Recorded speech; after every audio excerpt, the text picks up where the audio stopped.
kedua akan membahas materi tentang otonomi daerah. Sebelum itu kami akan memperkenalkan diri. Pose with the bands. Pose with the pose with the pose with the pose pose with the bands. Pose with the pose with the pose pose pose with the bands. Pose with the bands.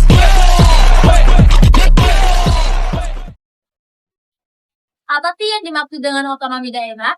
Otonomi daerah adalah hak, kewajiban, dan wewenang otonom daerah untuk mengatur dan mengurus urusan pemerintahan dan masyarakat setempat.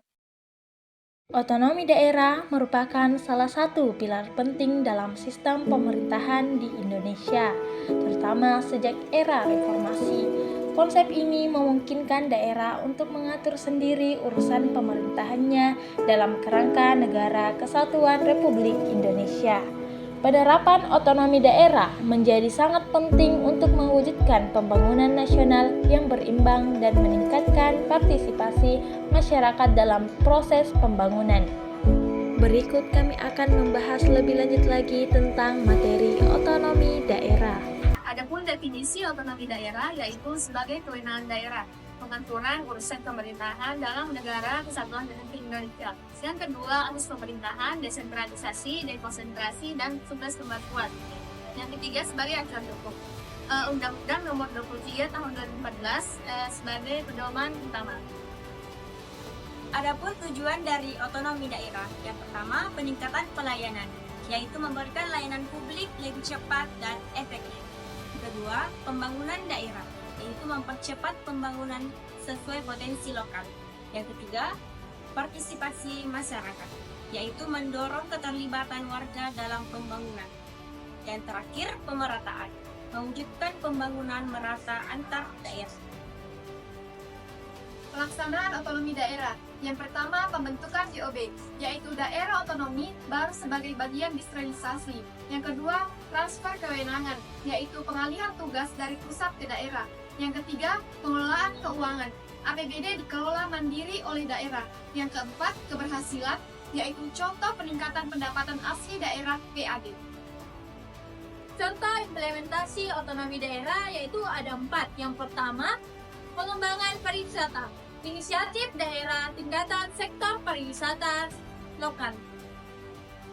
Yang kedua, dan kualitas pendidikan dan kesehatan, program peningkatan akses dan mutu layanan.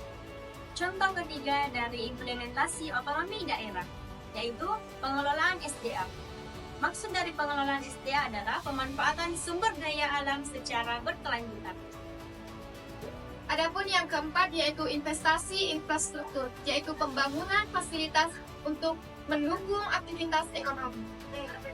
Dan selanjutnya adapun beberapa tantangan dalam otonomi daerah. Yang pertama yaitu SDM terbatas, artinya keterbatasan kapasitas sumber daya manusia.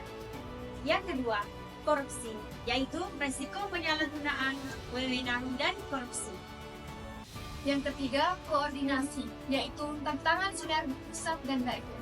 Dan yang terakhir, nomor 4, ketimpangan, pemerataan pembangunan yang belum optimal. Adapun yang terakhir yaitu solusi dan strategi mengatasi tantangan. Yang pertama, peningkatan SDM, pelatihan dan pendidikan untuk kapasitas pemerintah daerah. Yang kedua, ada pengawasan, penguatan akuntabilitas dan transparansi publik. Yang ketiga yaitu sinergi pemerintah, kemitraan strategis pusat dan daerah. Yang keempat, formula keuangan, yaitu distribusi dana yang adil dan proporsional. Adapun kesimpulan dari materi kami yaitu otonomi daerah. Otonomi daerah adalah kunci pembangunan berkelanjutan. Adapun yang kedua yaitu butuh evaluasi dan usaha terus menerus. Yang ketiga, partisipasi aktif masyarakat sangat krusial. Adapun kesimpulan yang terakhir adalah sinergi antara pemerintah dan warga untuk memperkuat hasil. Otonomi daerah bukan sekedar desentralisasi, tapi kesempatan bagi setiap daerah untuk tumbuh sesuai potensi dan kearifan lokalnya. Mari dukung pembangunan yang adil dan merata di seluruh pelosok Indonesia. Itulah tadi materi dari kami tentang otonomi daerah. Saya Ikrimah Iswar Dan saya Rizky Amalia. saya Salwa Cynthia. Saya Ita Aryani. Pamit undur diri. Thank you for